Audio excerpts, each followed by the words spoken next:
नमस्कार, मी अनुजा. तुम्ही पाहत आहात मुंबई तक. जर तुमच्यावर कुठलं कर्ज असेल तर हा व्हिडिओ शेवटपर्यंत पहा आणि तुमच्या मित्रमैत्रीण किंवा नातेवाईकांमध्ये सुद्धा, कुटुंबियांपैकी सुद्धा कोणी कर्ज घेतलं असेल तर त्यांना सुद्धा व्हिडिओची लिंक जरूर पाठवा, कारण तुमच्यासाठी एक गुड न्यूज आहे. आणि जर वर्षभरातला ट्रेंड पाहता तुम्हाला असं वाटलं असेल की आता आपल्या कर्जाचे हप्ते जे आहेत ते दिवसेंदिवस वाढतच चाललेले आहेत, म्हणजे त्याच्यावर जो व्याजदर लागतो तो दिवसेंदिवस वाढत चाललेला आहे, हे जर तुम्हाला वाटलं असेल तर या वेळेला मात्र तुम्ही निश्चिंत राहू शकता, कारण की रिझर्व्ह बँक ऑफ इंडियाने या वेळेला रेपो रेटमध्ये कुठलीही वाढ केलेली नाहीये. त्यामुळे आता सध्याच्या घडीला जो तुमचा EMI आहे तो तसाच राहणार आहे. आता याच्यामध्ये जर तुम्हाला कल्पना नसेल तर, किंवा ज्यांच्यावर कर्ज नसेल त्यांच्या माहितीसाठी, गेल्या आपण जवळपास साधारण वर्षभरात जर एक RBIचा ट्रेंड पाहिला, म्हणजे मे 2022 पासूनचा जर ट्रेंड पाहिला, तर RBIने सतत त्यांच्या म्हणजे जो रेपो रेट आहे त्याच्यामध्ये वाढ केलेली आहे, पण आता ही वाढ केलेली नाहीये. त्याच्यामुळेच आजच्या व्हिडिओमध्ये आपल्याला हे समजून घ्यायचंय की रिझर्व्ह बँक ऑफ इंडियाने ही याच वेळेला वाढ का केलेली नाहीये. जगभरात बँका अक्षरशः बुडू सुद्धा लागलेल्या आहेत, पण तरी सुद्धा तिथले देश त्यांचा जो रेपो रेट आहे किंवा जो बेसिकली इंटरेस्ट रेट आहे तो काही ते वाढवतच आहेत, ते काही कमी करत नाहीयेत, किंवा आता जसं जैसे थे इथल्या रिझर्व्ह बँकेने ठेवलेलं आहे तसंही ते करत नाहीयेत. मग जगात अशी परिस्थिती असताना सुद्धा भारतीय रिझर्व्ह बँक ऑफ तो रेट कसा काय वाढवत नाहीये, आणि इतक्या महिन्यांपासून जर तो रेपो रेट वाढवलेलाच आपल्याला पाहायला मिळत होता, तर आता का तो वाढवण्यात आला नाही, या प्रश्नांची उत्तरं आपल्याला समजून घ्यायची आहेत. नमस्कार, मी अनुजा. तुम्ही पाहत आहात मुंबई तक. तर जसं मी व्हिडिओमध्ये बोललेले होते की 2022च्या मे महिन्यापासूनच reserve bank of India repo rate जो आहे तो वाढवते. कोविडच्या काळामध्ये हा रेपो रेट वाढवण्यात आलेला नव्हता, तेव्हा सुद्धा ते शॉकिंग समजलं जात होतं की रेपो रेटमध्ये रिझर्व्ह बँक ऑफ इंडिया अजिबात त्याला हात लावत नाहीये, तो वाढवत नाहीये, अनचेंज ठेवत होती. पण 2022 पासून आपण पाहिलेलं आहे की कोविडची स्थिती ही बऱ्यापैकी निवळलेली होती आणि महागाई जी आहे ती वाढत चाललेली होती, आणि याच महागाईला नियंत्रणात आणण्यासाठी RBIने सलग 6 वेळेला, म्हणजे मे 2022 पासून ते आतापर्यंत फेब्रुवारी 2023 पर्यंत सलग 6 वेळेला रेपो रेटमध्ये वाढ केलेली आहे. तुमच्या स्क्रीनवर सुद्धा तुम्हाला तो तक्ता दिसत असेल, ज्याच्यातनं तुम्हाला अंदाज येईल, मी आकडेवारी सांगत बसत नाही, पण त्या तक्त्यातनं तुम्हाला अंदाज येईल की कशा पद्धतीने RBIने 6 वेळेला रेपो रेट जो आहे तो वाढवलेला आहे. आता या संदर्भात निर्णय कोण घेतं, तर भारताची रिझर्व्ह बँक ऑफ इंडियाची एक मॉनिटरी पॉलिसी कमिटी असते, ज्याच्यामधल्या सगळ्या सदस्यांचं यावेळेला मत झालेलं होतं. 6 सदस्य आहेत त्याच्यामध्ये, त्या 6ही सदस्यांचं असं मत झालेलं होतं की या वेळेला रेपो रेट वाढवण्याची गरज नाहीये. जो आता 6.50% रेपो रेट आहे तो तसाच ठेवायला हवा. पण RBIचे गव्हर्नर शक्तिकांत दास यांनी ही सुद्धा गोष्ट स्पष्ट केलेली आहे की आत्ता रेपो रेट वाढवला नाही म्हणून तो भविष्यात सुद्धा वाढवणार नाही असं समजू नका. गरज पडल्यास भविष्यात हा रेपो रेट, म्हणजे अगदी पुढच्या ह्याच्यामध्ये सुद्धा हा रेपो रेट वाढवला जाऊ शकतो. अनेक महिन्यांपासून यांच्या ज्या मीटिंग्स असतात मॉनिटरी पॉलिसी कमिटीच्या, त्या होत असतात. आता पुढची जी मीटिंग शेड्यूल आहे ती जून 2023 मध्ये आहे. त्यामुळे जसं शक्तिकांत दास गव्हर्नर सांगतायत त्या पद्धतीने आत्ता जरी रेपो रेट वाढवलेला नसला तरी तो कदाचित जून महिन्यामध्ये वाढवला जाऊ शकतो. आता ठीक आहे, आपण 3 महिन्यांनंतर पाहू की RBI पुन्हा एकदा तो रेपो रेट वाढवतं की नाही, पण आता आपल्याला समजून घ्यायचं आहे की गेल्या 6 वेळेला जर रेपो रेट वाढवण्यात आलेला आहे तर तो आत्ता का नाही वाढवण्यात आला.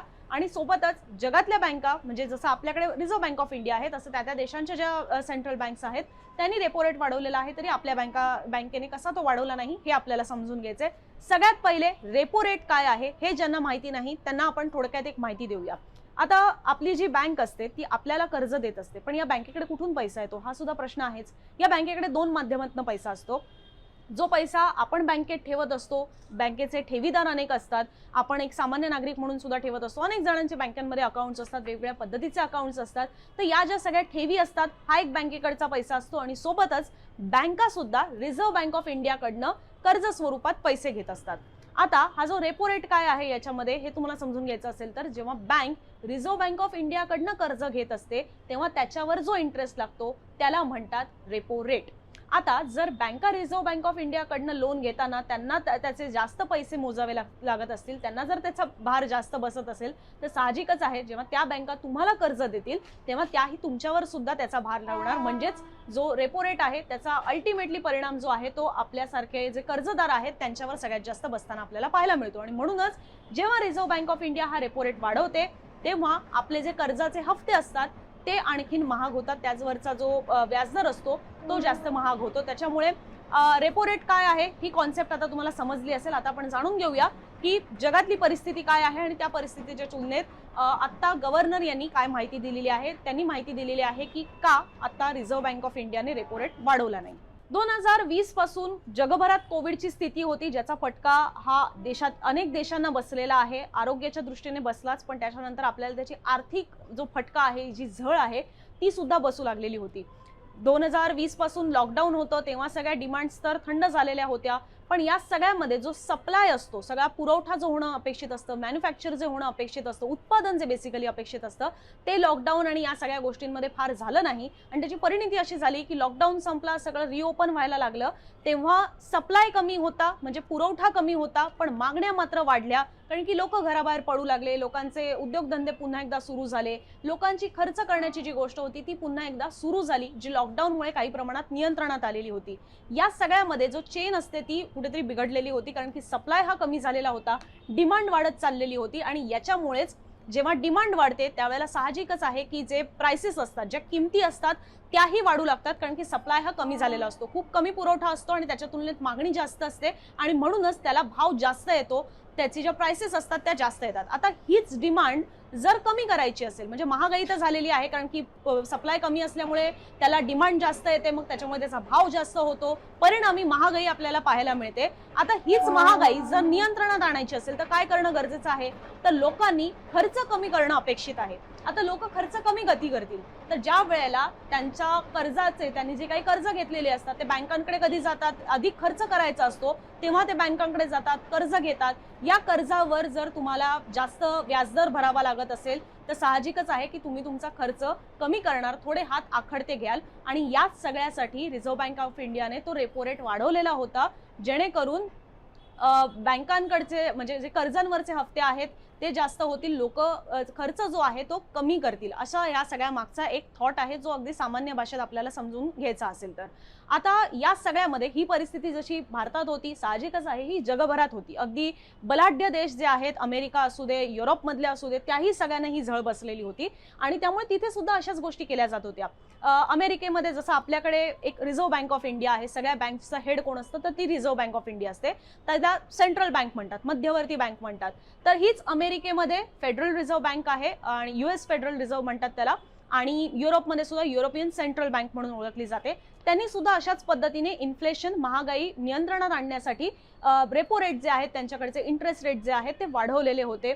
अगदी आत्तापर्यंत सुद्धा, म्हणजे आपण पाहतोय की आता अमेरिकेमध्ये तर जी SVB बँक आहे, सिलिकॉन व्हॅली बँक आहे, ती तर अक्षरशः बुडालेली आहे. क्रेडिट स्विसची सुद्धा तशीच अवस्था झालेली आहे. अशा परिस्थितीत सुद्धा US मध्ये आपण पाहतोय की त्यांनी 25 बेसिस पॉईंटने त्यांच्या इकडचा जो इंटरेस्ट रेट आहे तो वाढवलेला होता आता या मार्च महिन्यामध्ये. युरोपियन सेंट्रल बँकने सुद्धा काही दिवसांपूर्वीच 50 बेसिस पॉईंटने त्यांचा इंटरेस्ट रेट जो आहे तो वाढवलेला होता.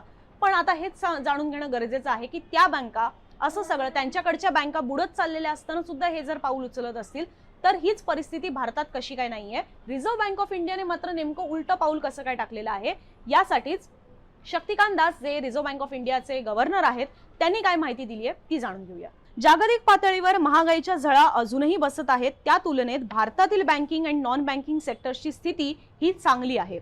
2019 मध्ये महागाईचा दर 2% होता, त्यावेळेला रेपो रेट 6.50% होता. मात्र आता परिस्थिती कमालीची बदललेली आहे. आता सुद्धा रेपो रेट 6.50%वरच आहे आणि महागाईचा दरही 6.4% गेलेला आहे. एकंदरीत पाहिलं तर महागाईचा दर हा अजूनही आपल्या अर्थव्यवस्थेला पेलवणाऱ्या टार्गेटच्या वरच आहे. पण गव्हर्नर यांचं म्हणणं आहे की सध्याची जी पॉलिसी आहे ती आपल्या बऱ्यापैकी आत्ताची जी परिस्थिती आहे ती हँडल करायला इनफ आहे आणि म्हणूनच रेपो रेट जो आहे तो वाढवण्यात आलेला नाहीये. थोडक्यात जगभराच्या तुलनेत भारतातली परिस्थिती पाहिली तर ती काही प्रमाणात आपल्या हातात आलेली आहे, असं रिझर्व्ह बँक ऑफ इंडियाचे गव्हर्नर शक्तिकांत दास यांचं म्हणणं आहे.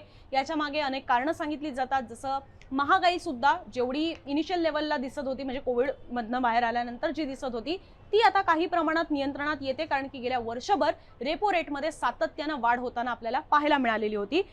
सोबतच जसं शक्तिकांत दास यांनी एक महत्त्वाचा मुद्दा मांडलेला आहे, तो म्हणजे की आपले बँकिंग सेक्टर हे बऱ्यापैकी सुस्थितीत, चांगल्या स्थितीत पाहायला मिळतात. जसं मी मगाशी उदाहरण तुम्हाला दिली की अमेरिकेमध्ये तर SVB bank, Silicon Valley bank ही अक्षरशः बुडालेली आहे. क्रेडिट स्विस म्हणजे युरोपची स्थिती पाहिली तर तिथे सुद्धा एक प्रकारे बिकट अवस्था झालेली आहे. पण अजून भारतातली अशी परिस्थिती झालेली नाहीये. भारतात सध्याची बँकांची जी परिस्थिती आहे ती बऱ्यापैकी चांगली पाहायला मिळते आणि म्हणून सुद्धा आरबीआयचा हा निर्णय असू शकतो. आणि सोबतच जसं मी आणखीन एक मुद्दा सांगितला तो म्हणजे की रेपो रेट सुद्धा आता इक्वल लेवलला आलेला आहे. जी कोविड पूर्वची स्थिती होती त्यावेळेला जो रेपो रेट होता त्याच लेवलला आपण आता सुद्धा आलेला आहोत. त्यामुळे त्याच्याहून आणखीन पुढे लगेच जाण्यापेक्षा थोडा काळ वाट पाहून जर परिस्थिती पुन्हा नियंत्रणात येत नसेल असं वाटत असेल, पुन्हा महागाई वाढत असेल तर मात्र पुन्हा एकदा आरबीआय रेपो रेट वाढवण्याचा निर्णय घेऊ शकते. पण आता 2019च्या पूर्वीची स्थिती म्हणजे कोविड पूर्वची स्थिती रेपो रेटची आणि आत्ताची परिस्थिती ही समान लेवलला आलेली आहे आणि म्हणून सुद्धा असू शकतं की रिझर्व्ह बँक ऑफ इंडियाने हा डिसिजन घेतलेला असू शकतो. आणि एक गोष्ट आहे ती बघा म्हणजे ह्याच्यावर तुम्ही सुद्धा तुमचं मत देऊ शकता की निवडणुका याच्यामुळे सुद्धा हा निर्णय घेतलेला असू शकतो का, याबद्दल तुमचं जे मत आहे तर तुम्ही कॉमेंट बॉक्समध्ये व्यक्त करू शकता. या संदर्भात खरं तर अर्थतज्ञ अजित जोशी यांचं सुद्धा आम्ही मत जाणून घेतलं. त्यांनी म्हटलंय, रेपो रेट महागाई नियंत्रणात आणण्यासाठी आरबीआयने वाढवला खरा, पण त्याचा उलट परिणाम ग्रोथ रेटवर होताना पाहायला मिळतोय. ग्रोथ रेट खुंटू नये म्हणून यावेळी आरबीआयने रेपो रेट न वाढवण्याचा निर्णय घेतलेला असावा. हे सुद्धा निरीक्षण तितकंच महत्त्वाचं आहे जे अजित जोशी यांनी मांडलेलं आहे. कारण की ग्रोथ वर्सेस इन्फ्लेशन याचा सुद्धा कुठेतरी समतोल राखणं, बॅलन्स राखणं हे सुद्धा तितकंच गरजेचं आहे. जसं त्यांचं ऑब्झर्वेशन आहे की कर्जाचे हप्ते हे खूप वाढल्यामुळे कदाचित असं होऊ शकतं की नव्यानं डिमांडच तयार होणार नाही आणि मग कोविड नंतरची परिस्थिती सुधारलेली आहे, त्याच्यात सप्लाय वाढत जाईल, पण परत डिमांड जर कमी झाली तर त्याच्यामुळे ग्रोथ होणं जी अपेक्षित आहे अर्थव्यवस्थेची ती खुंटू शकते आणि ते सुद्धा अर्थव्यवस्थेसाठी तितकंच धोक्याचं ठरू शकतं. त्यामुळे सप्लाय वाढला आणि ग्रोथ डिमांड कमी असणं हे सुद्धा धोक्याचं आहे आणि डिमांड जास्त असून सप्लाय कमी असणं हे सुद्धा धोक्याचं आहे. तर सारासार हा सगळा विचार करता रिझर्व्ह बँक ऑफ इंडियाने या वेळेला रेपो रेट जो आहे तो वाढवलेला नाहीये, पण तो यापुढे सुद्धा वाढू शकतो असं सुद्धा रिझर्व्ह बँक ऑफ इंडियाने म्हटलेलं आहे. तर आरबीआयच्या निर्णयाचा तुमच्यावर कसा परिणाम झाला कॉमेंट बॉक्समधून जरूर आमच्यापर्यंत पोहोचवा. अशाच महत्त्वाच्या बातम्या त्यांचं विश्लेषण पाहण्यासाठी बघत राहा मुंबई तक.